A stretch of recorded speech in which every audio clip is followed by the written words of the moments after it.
संस्थापकाय च धर्मस्य सर्वधर्मस्वरूपिणे अवतारवरिष्ठाय रामकृष्णाय ते नमः। जननीं शारदां देवीं रामकृष्णं जगद्गुरुं पादपद्मे तयो श्रित्वा प्रणमामि मुहुर्मुहुः।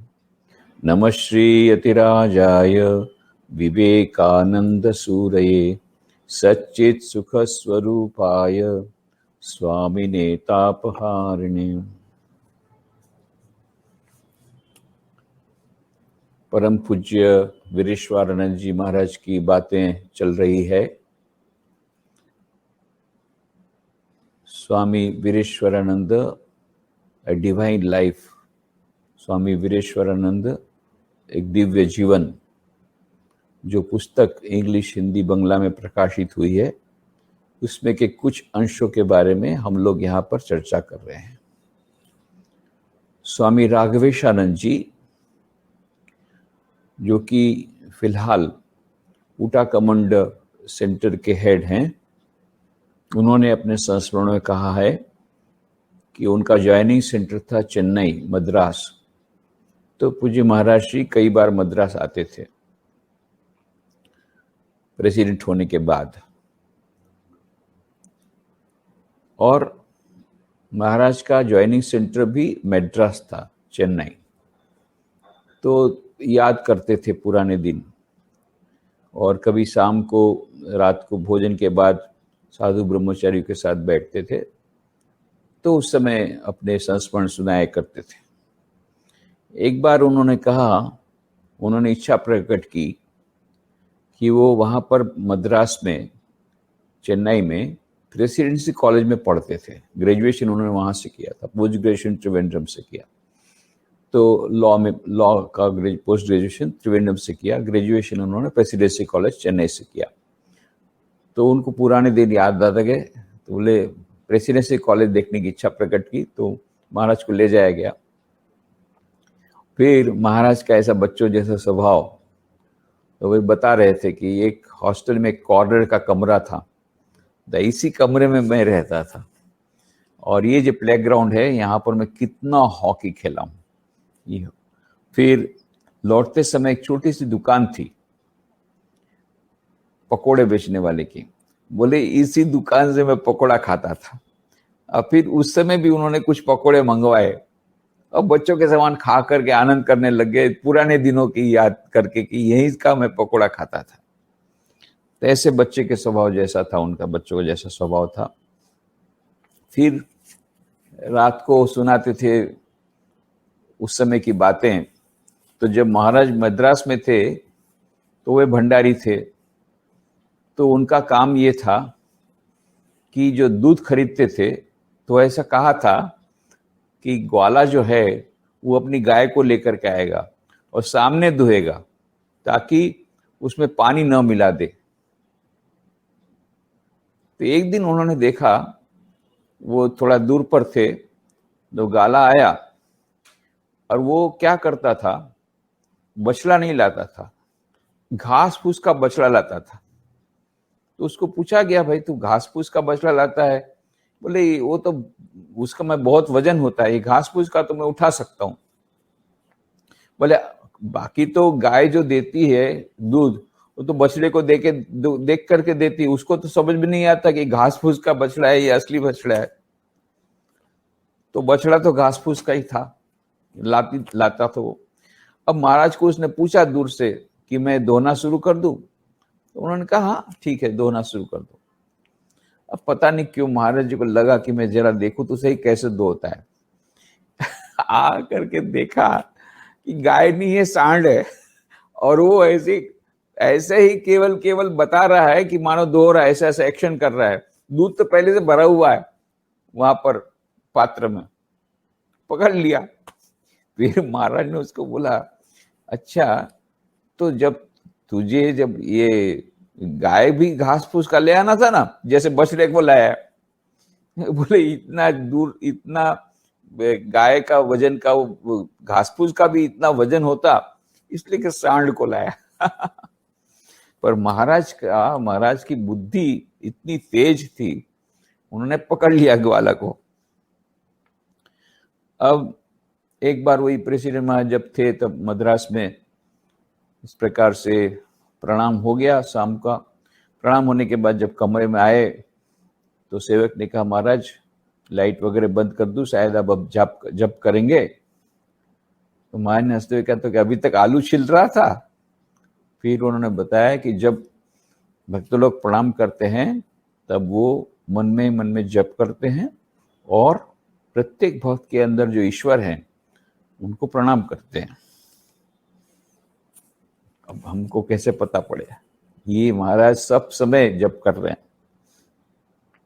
एक बार राघवेशानंद जी ने उनको पूछा, प्रश्न पूछने का जो बोला था, तो अलग से उनकी वो मीटिंग थी, तो उन्होंने पूछा, बोला कुछ भी पूछ सकते हो। तो उन्होंने ये कहा कि महाराज आपने तो माँ शारदा देवी से आप मिले हैं और भी कितने डायरेक्ट डिसाइपल्स आप मिले हैं, उनकी कृपा आपको मिली है, तो आपका तो बेड़ा पार हो गया। हम लोगों ने तो माँ को देखा नहीं है, न हमको माँ की कृपा मिली, तो हम लोग का क्या होगा? महाराज ने हंसते कहा, अरे तुम लोगों की भक्ति हमसे ज्यादा है। हम लोग तो महाराज माँ के संपर्क में आए, फिर उनके प्रति भक्ति देगी। तुम लोग तो बिना माँ का दर्शन के ही माँ के प्रति तुम्हारी भक्ति है, तो माँ अवश्य तुम्हारा ख्याल रखेगी, इसमें कोई संदेह की बात नहीं है। और इतना ही नहीं, देखभाल कर रही है, करेगी ऐसा नहीं, तो देखभाल कर रही है श्रीमती शारदा देवी, ये उन्होंने कहा। स्वामी गिरीशानंद जी महाराज अभी बेलूर मठ के जो मैनेजर हैं, उन्होंने अपने संस्मरण कहा है। एक बार उन्होंने महाराज को पूछा, महाराज पुरुषार्थ साधना के लिए पुरुषार्थ ज्यादा फलदायी है न कृपा? तो फिर महाराज ने कहा, दोनों ही आवश्यक है, पुरुषार्थ भी आवश्यक है, कृपा भी आवश्यक है, यदि हम ईश्वर प्राप्ति करना चाहते हैं। और परंतु ये याद रखना, कृपा ईश्वर की कृपा से होती है और पुरुषार्थ तुम्हारी कृपा से होता है। तुम्हारे हाथ में पुरुषार्थ करना है और कृपा ईश्वर के हाथ में है। हाँ, ईश्वर को प्रार्थना कर सकते हो कृपा करने के लिए। इतना ही नहीं, यदि पुरुषार्थ नहीं करोगे तो कृपा वापस लौट जाती है। माँ शारदा देवी कहती थी, क्रू और पा, पहले तुम करो उसके बाद पाओ, नहीं तो कृपा वापस लौट जाती है। फिर लेफ्टिनेंट गवर्नर R.K. राजा थे, वहां के अरुणाचल प्रदेश के, वो एक बार महाराज के पास आए और उन्होंने अरुणाचल प्रदेश में रामकृष्ण मिशन सेंटर खोलने के लिए अनुरोध किया। फिर उन्होंने कहा, चरण पकड़ती उन्होंने कहा, महाराज आप हमारे पोप पॉल हैं। उस समय पोप पॉल थे, तो बोले आप हमारे पोप पॉल हैं और आपकी ओर हम देख रहे हैं, आपकी ही कृपा से हम लोग ये रामकृष्ण विवेकानंद भावधारा फैला सकेंगे। वो लेफ्टिनेंट गवर्नर R.K. राजा ये काफी अच्छे भक्त थे रामकृष्ण मिशन के।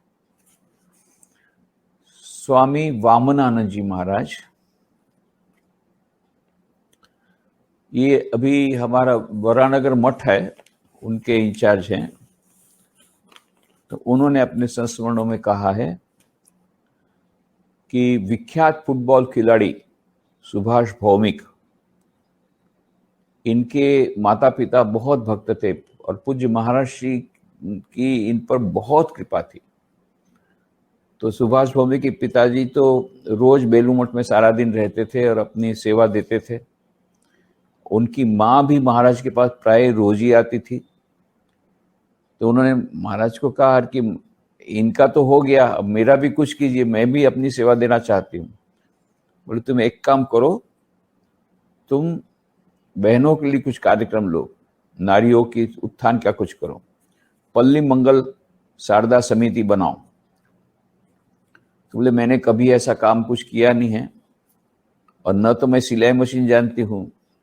महाराज ने खुद अपने प्रणामी अकाउंट में से 2,000 रुपये, उस समय 2,000 रुपये बहुत हुआ करते थे, 2,000 रुपये दिए कि ये तुम्हारा सिलाई मशीन, इससे तुम बहनों को सिलाई सिखाओ, फिर वो अपने पैरों पे खड़ी रहेगी, धीरे धीरे काम आगे बढ़ेगा, फिर दूसरा डोनेशन भी तुमको आएगा। अब तो बहुत बड़ी संस्था हो गई, पल्ली मंगल शारदा समिति के द्वारा बहुत सारे कार्य, सेवा के कार्य महिलाओं के लिए होते हैं। पर उसका उत्स है पूज्य महाराज श्री का बहुत बड़ा प्रोत्साहन, और ये सुभाष भौमिक की मां को उन्होंने काम में लगाया। डॉक्टर सत्यानंद चक्रवर्ती एक होम्योपैथी के बहुत बड़े डॉक्टर हैं। वो एक बार ओमकारेश्वर गए थे, तो ओमकारेश्वर में कुछ दिन रहे थे। वहां पर एक कमरे में उन्होंने पूज्य वीरेश्वर जी महाराज की छवि देखी, तो उन्होंने कहा कि मैंने पूज्य महाराज श्री से ही दीक्षा ली है। फिर उन्होंने एक घटना बताई कि मेरा एक मित्र था, उसको भी महाराज के पास दीक्षा लेने की इच्छा थी, तो उसने महाराज को अनुरोध किया मुझे भी दीक्षा दीजिए। महाराज ने पता नहीं कैसे, उनके पास क्या विशेष शक्ति थी, देखकर ही कहा मैं तुम्हारा गुरु नहीं हूं, तुम्हारे गुरु कोई और हैं। तो दीक्षा देने से इनकार किया। इनका मन बहुत दुखी हुआ, तो उन्होंने कहा दुख मत करो, शीघ्र ही तुमको अपने गुरु मिल जाएंगे। और सचमुच में ऐसा हुआ। कुछ दिनों बाद ही उनको एक गुरु मिले और उन्होंने ये भी कहा था तुमको गुरु को ढूंढना नहीं पड़ेगा, गुरु तुमको ढूंढते हुए आएंगे। ठीक उसी प्रकार हुआ और उनको फिर गुरु मिले। तो इस प्रकार से वे ऐसी उनकी अद्भुत शक्ति थी, उनमें आध्यात्मिक शक्ति थी कि वो जान सकते थे कि मैं गुरु हूं, गुरु नहीं हूं, कौन मेरा शिष्य है, कौन नहीं है। 1986 की बात है। तो पूज्य महाराज श्री बोलते हैं कि वो दिल्ली में उस समय थे और स्टडी सर्कल चलाते थे विद्यार्थियों के लिए। तो उसमें से एक विद्यार्थिनी थी, उसके बारे में उनको पता पड़ा। वो विद्यार्थिनी जब पूज्य महाराज श्री वहां पर आए तो दीक्षा का अरेंजमेंट हुआ, तो सब लोग फॉर्म भर रहे थे, उसने भी फॉर्म भरा, दीक्षा का फॉर्म भरा, और फिर दूसरे दिन दीक्षा के समय हॉल में बैठ गई। अब पूज्य महाराज श्री आए दीक्षा देने के लिए इस हॉल में। आकर के उन्होंने ध्यान किया, फिर उन्होंने कहा कि जितने लोग बैठे हैं उसमें से किसी एक ने पहले दीक्षा ले ली है, वो जब बाहर जाएगा तभी मैं दीक्षा दे सकूंगा। क्योंकि महाराज का नियम था कि किसी की दीक्षा हो गई है तो उसको वो दीक्षा नहीं देते थे, और उसमें फॉर्म में भी लिखा रहता था पहले दीक्षा हुई कि नहीं। तो यदि लिखा रहता कि हाँ पहले दीक्षा हुई किसी और गुरु के पास, तो महाराज बोलते थे तुम अपने गुरु को पकड़ के रखो, उन्होंने जो दिया है उसी प्रकार से चलो, गुरु बदलने की आवश्यकता नहीं है। तो किसी हालत में वो दूसरी बार दीक्षा नहीं देते थे। तो जब यहां पर पूछा कि किसी ने दीक्षा ली है, तो कोई बोला नहीं। तुम्हारा नहीं, किसी ने इसमें दीक्षा ली है, और चुपचाप बैठे रहे। तो फिर तब तक दीक्षा नहीं होगी, यदि कोई नहीं बोलता है तब तक आज दीक्षा नहीं होगी। तब एक लड़की रोने लगी, कॉलेज की लड़की रोने लग गई कि हाँ मेरी दीक्षा हो गई है। तो उसने फिर बताया मेरी दीक्षा आप ही के पास हुई, मैं तो 10th स्टैंडर्ड में थी, तो उस समय मुझे मंत्र ठीक से याद नहीं था और इंस्ट्रक्शन भी ठीक याद नहीं था, इसलिए मैंने सोचा कि मैं फिर से दीक्षा ले लूं, मंत्र भी ठीक से सुनाई दे देगा, और दूसरा कि मुझे जो उस समय तो छोटी थी, तो अभी फिर से मेरे को उपदेश वगैरह अच्छे तरह लग जाएंगे। महाराज ने कहा तुमने मुझे कहा क्यों नहीं, जाओ बाहर निकलो, फिर अलग से मुझे मिलना। फिर अलग से महाराज ने उसको इंस्ट्रक्शन वगैरह दिए सेपरेटली। ये महाराज के पास इतना बहुत ही विशेष शक्ति थी। जब पूज्य महाराज श्री को गले में कैंसर हुआ, तो फिर कोबाल्ट रे की थेरेपी उनकी शुरू हुई। फिर डॉक्टर लोगों ने कहा, डॉक्टर बनर्जी आदि ने, महाराज हम समझ सकते हैं आपको बहुत कष्ट हो रहा है, बहुत कष्टदायक होता है वो रेड ट्रीटमेंट, सब लोग को मालूम है कैंसर का वो जो कोबाल्ट थेरेपी का ट्रीटमेंट। पर महाराज ने हंसते हुए उसको सहन किया। फिर महाराज ने हंसते हुए कहा, तुम लोग अपना कार्य किए जाओ, यह सब तो रहेगा ही, तितिक्षा के साथ यह सब सहन करना पड़ेगा। उन्होंने ये शब्द कहा, तितिक्षा के साथ यह सब सहन करना पड़ेगा। इसके अतिरिक्त यदि कोई उपाय होता तो भगवान श्री कृष्ण अवश्य बताते गीता में। तो हमको मालूम है गीता में यह श्लोक आता है 2 अध्याय में, मात्रा स्पर्शास्तु कौन्तेय शीतोष्ण सुख दुखदाः आगमा पाइनो नित्याः तान तितिक्षस्व भारत। हे अर्जुन, ये जितने इंद्रियों के संयोग में आते हैं जो भी, वो सब आने वाले हैं, जाने वाले हैं।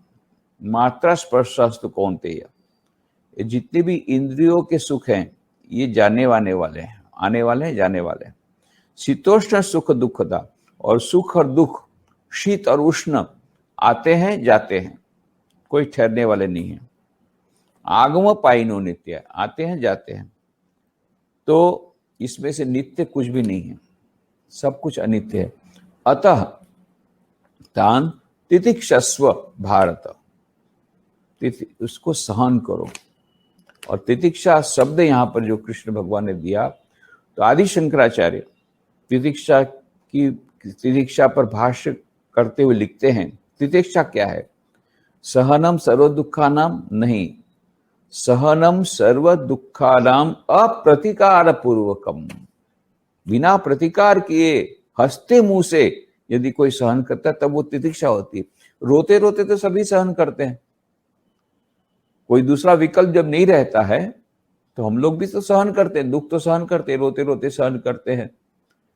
पर ये नहीं, अप्रतिकार पूर्वकम। तो पूज्य महाराज श्री सचमुच भी वो तितिक्षा की मूर्ति स्वरूप थे।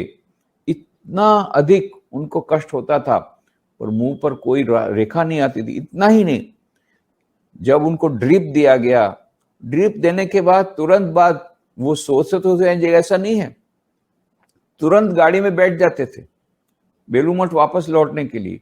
वीकेंड में आते थे, प्रणाम ग्रहण करते थे, अपनी रूटीन लगाते थे, सब कॉरेस्पॉन्डेंस देखते थे। उस समय भी इतना दर्द था, उसमें भी वो इतना काम करते थे। अद्भुत तितिक्षा की मान लो प्रत्यक्ष मूर्ति ये थे पूज्य वीरेश्वरानंद जी महाराज। स्वामी पूर्णानंद जी महाराज, इन्होंने भी संस्मरण कुछ लिखे हैं। तो उन्होंने एक बार प्रश्न पूछा महाराज को, महाराज ये जो कार्य है इसके कारण तो हम लोग को समय नहीं मिलता साधन भजन का, तो कार्य में कितना सारा समय लग जाता है, तो हम साधन भजन कब करें? तो आप महाराज ने कहा, always remember work is worship, याद रखना कार्य ही पूजा है। ये सब कार्य कर रहे हो किसके लिए कर रहे हो? ठाकुर के लिए तो कर रहे हो ना। जब भी कर रहे हो तो वो भी ठाकुर का नाम ले रहे हो, और जब कार्य कर रहे हो वो भी ठाकुर का ही काम कर रहे हो। तो ये क्यों सोचते हो कि ठाकुर का कार्य ठाकुर के नाम से अलग है? Work is worship, always remember. फिर कहा, consider your work to be continuation of your spiritual practice. कि उन्होंने कहा कि तुम्हारा जो कार्य है, जो भी सेवा का कार्य तुमको मिला है, हमेशा ये सोचो ये जो कार्य है ये तुम्हारी आध्यात्मिक साधना का एक्सटेंशन है, वही कार्य कर रहे हो। सुबह जब आध्यात्मिक साधना करते हो वो भी साधना है, उसके बाद में सेवा का कार्य करते हो वो भी साधना है। क्यों? ठाकुर के लिए हो रहा है। पर हाँ, उसमें ईगो को देखना पड़ेगा कि उसमें हमारा ईगो ना आए, अहंकार ना आए, हमारे डेडिकेशन का भाव रहे, उसमें भक्ति का भाव रहे, समर्पण का भाव रहे, तब जाके वो जो कार्य है वो पूजा में परिणत हो जाएगा। अब फिर उस समय उन्होंने कहा कि हम लोग जब ट्रेनिंग सेंटर में तब की घटना है, तो ट्रेनिंग सेंटर में वो रोज जाते थे तो साधु ब्रह्मचारी सभी लोग एक साथ प्रणाम करते थे। तो एक दिन उन्होंने क्या कहा, संध्या आरती के बाद सब गए थे, तो उन्होंने कहा, अरे ब्रह्मचारी लोग, तुम लोग इस सीनियर साधु को पहले प्रणाम करने दो। तो पहले सीनियर साधु लोग प्रणाम किए, उनको तो मजा आ गया, क्योंकि महाराज को देखना ये भी अपने आप में एक बहुत बड़ा लाभ है। तो लोग खड़े रह गए, इतनी देर, ज्यादा देर तक महाराज का सानिध्य मिलेगा।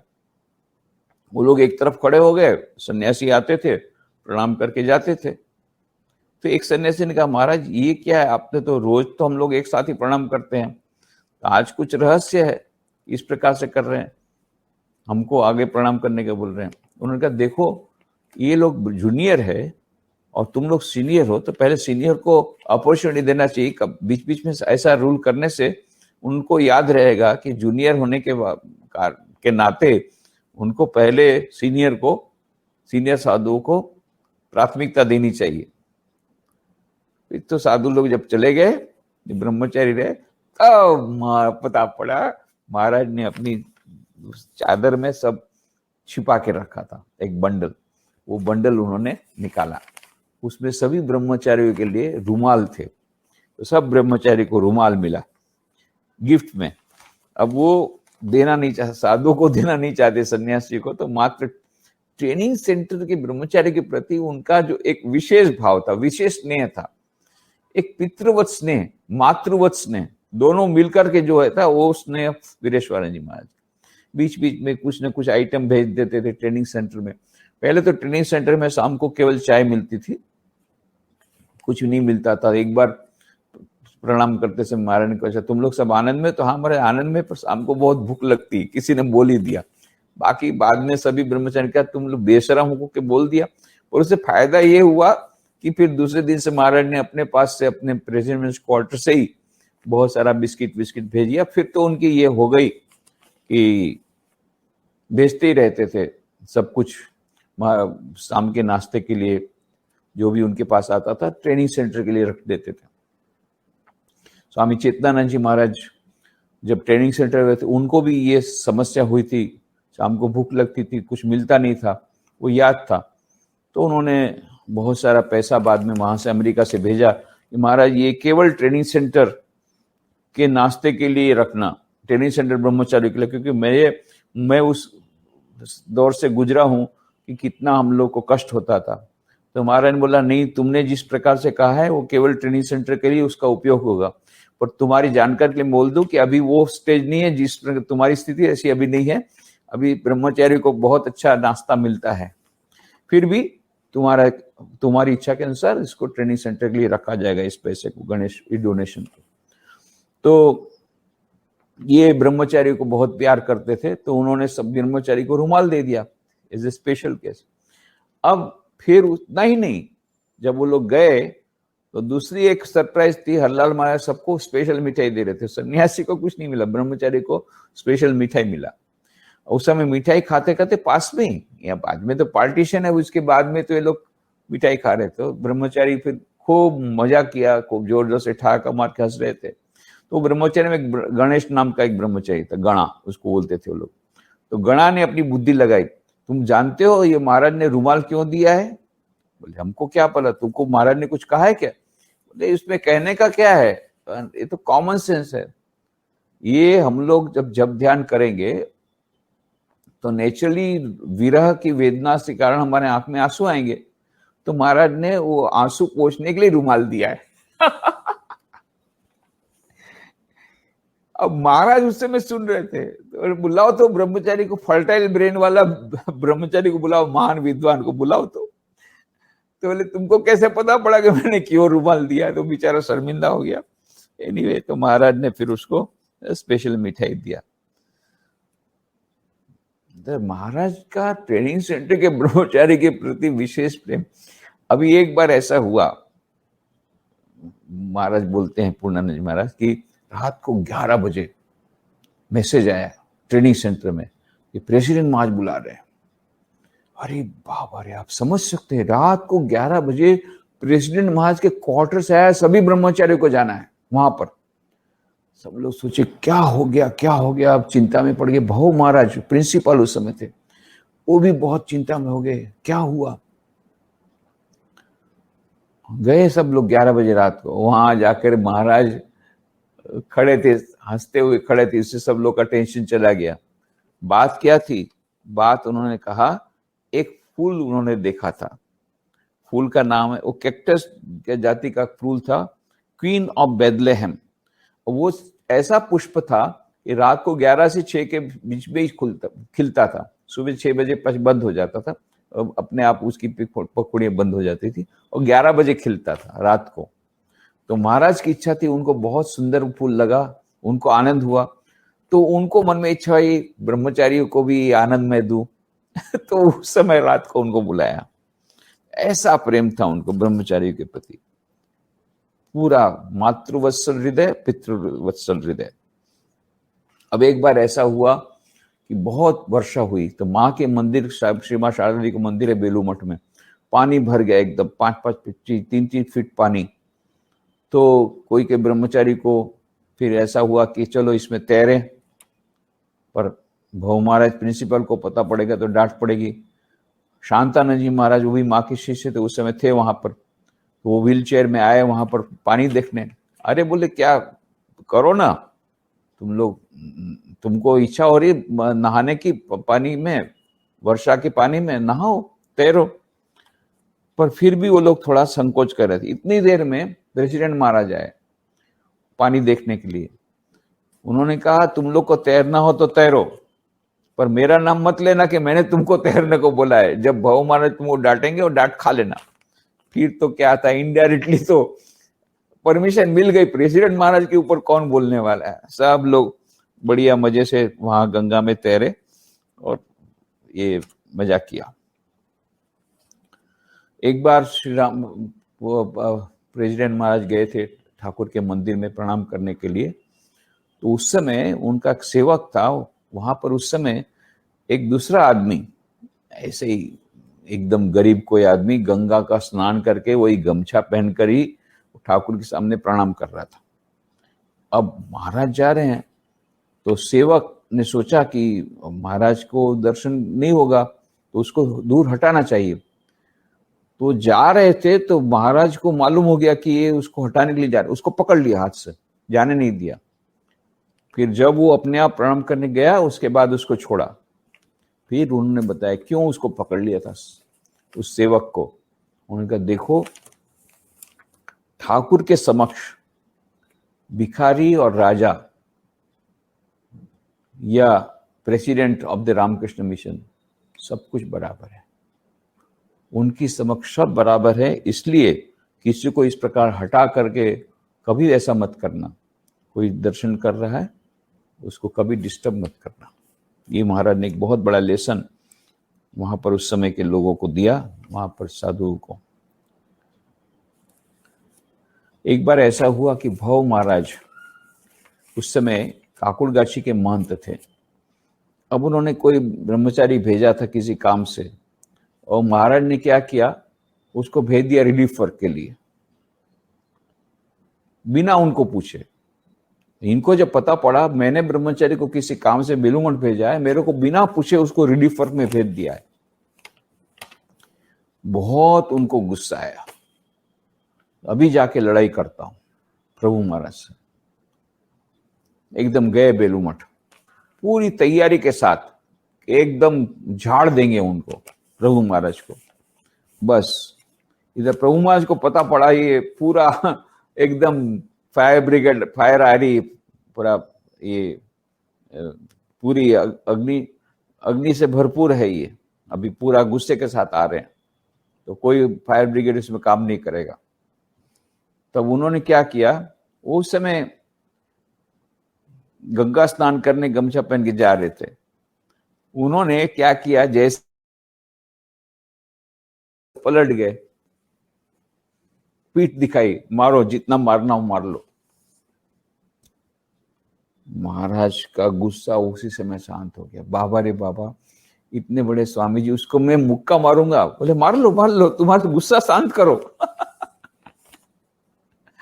बाबा महाराज ने सामने से क्षमा मांगी।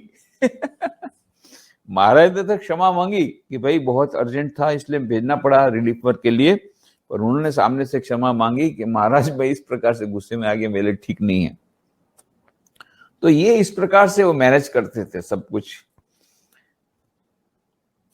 अब एक बार जब बैठे थे पूज्य महाराज से ब्रह्मचारियों के साथ, तो ब्रह्मचारियों ने कहा कि महाराज, एक ब्रह्मचारी ने बोल दिया, महाराज आप लोगों के अपेक्षा हमारा वैराग्य ज्यादा है, हमारे में त्याग वैराग्य ज्यादा है। सब लोग चौंक गए, ब्रह्मचारी क्या बोल रहा है। महाराज ने पूछा क्यों? बोले महाराज आपने तो डायरेक्ट डिसाइपल, कितने डायरेक्ट डिसाइपल को देखा है, स्वामी जी को भी देखा है, विवेकानंद जी को भी देखा है, माँ की तो कृपा ही आपको प्राप्त हुई है, राजा महाराज ने आपको संन्यास दीक्षा दी है,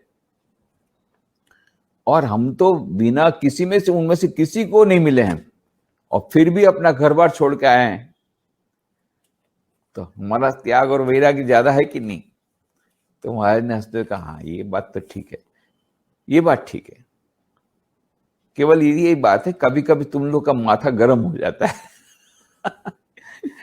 फिर उन्होंने कहा कि नहीं ये ब्रह्मचारी ठीक बोल रहा है। उन्होंने कहा देखो इसमें बाइबल में भी ये बात है, गॉस्पेल ऑफ जॉन 20/29 में क्या लिखते हैं?